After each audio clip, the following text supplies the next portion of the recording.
अब आपके सामने है संयुक्त उपकला। तो संयुक्त उपकला ऊतक ऐसे ऊतक हैं जिनके अंदर कोशिकाओं का जो स्तर है एक से अधिक पाया जाता है या कोशिका की परतें एक से अधिक पाई जाती है, इसलिए इसे बहुस्तरीय संरचना भी कहते हैं। यह मुख्यतः त्वचा का जो सतही आवरण होता है उसे बनाने में सहायक होता है और इसका जो मुख्य कार्य होता है यांत्रिक व रासायनिक। यांत्रिक का मतलब होता है गतिक और स्थितिक दोनों जो सहायता है वो प्रदान करने में, और रासायनिक का मतलब होता है कि विभिन्न सूक्ष्म जीवों से ये अपने को सुरक्षा प्रदान करता है। कैसे?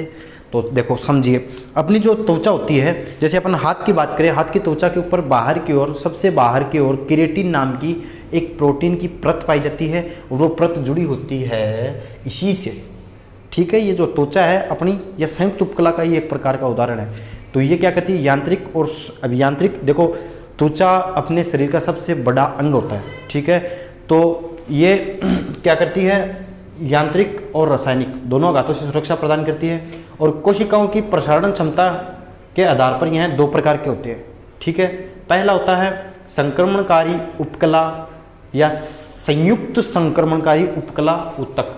ठीक है, दूसरा होता है संयुक्त स्तरित उपकला। संयुक्त लगाएंगे अपन दोनों के है तो ये संयुक्त का ही प्रकार, लेकिन संयुक्त लगाएंगे थोड़ा जल्दी अपने दिमाग में इसका मैप तैयार हो जाएगा। क्योंकि देखो उपकला या अपन बात करें ऊतकों की, ऊतकों के अंदर वर्गीकरण थोड़ा ज़्यादा ही पाया जाता है। ठीक है, तो अपन कंफ्यूज हो जाते हैं। तो आप एकदम नाम इनका सरनेम लगा के, जैसे सरनेम ही है संयुक्त उपकला ऊतक, संयुक्त लगाओगे तो थोड़ा समझ में आ जाएगा ये संयुक्त का ही प्रकार है। फिर हैबिट हो जाती है, अपन जैसा याद करते हैं वैसी हैबिट होगी। तो आप सीधे बोलोगे संयुक्त संक्रमणकारी उपकला।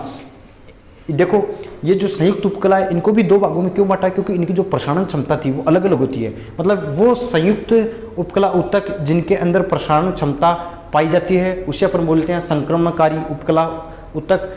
ठीक है, और इन्हें अपन एक नाम से और भी आपको कहीं देखने को मिलेगा, ये यूरोथेलियम नाम से भी इसे जाना जाता है। यह मुख्यतः उत्सर्जन तंत्र के निर्माण में सहायक होता है, जैसे मूत्रवाहिनी, मूत्राशय, वृक्क का पेल्विस भाग। ठीक है, तो इन भागों का निर्माण करने में कौन सहायक होता है, संक्रमणकारी उपकला ऊतक। जो किसका प्रकार है, संयुक्त उपकला का ही प्रकार है। दूसरा है संयुक्त स्तरित उपकला। ये जो उपकला ऊतक है इसके अंदर जो प्रसारण की क्षमता वो नहीं पाई जाती है, और ये मुख्यतः त्वचा की ऊपरी परत यानी अधिचर्म बोलते हैं, एपिडर्मिस, बाल, नाखून, खुर, पंजे, चोंच आदि में केराटिन युक्त सल की स्तरित उपकला ऊतक उपस्थित होते हैं। तो मैंने आपको अभी बताया था कि अपनी जो त्वचा है सबसे बाहर की ओर केराटिन नाम की मृत प्रोटीन पाई जाती है जो सुरक्षा प्रदान करती है किसे, सूक्ष्म जीवों से। इसीलिए अपनी इसे प्राथमिक सुरक्षा पंक्ति कहते हैं त्वचा को, और सबसे बड़ा अंग भी त्वचा ही है अपने शरीर का। ठीक है, तो ये क्या बोला कि केराटिन युक्त शल की स्तरित उपकला ऊतक उपस्थित होता है। ठीक है, आई बात समझ में? तो ये हो गया आपका उपकला ऊतक। अब इसके बाद में अपन नेक्स्ट वीडियो में अध्ययन करेंगे संयोजी ऊतक के बारे में। ठीक है, आशा करता हूँ आपको समझ में आया होगा। तब तक के लिए थैंक यू, धन्यवाद।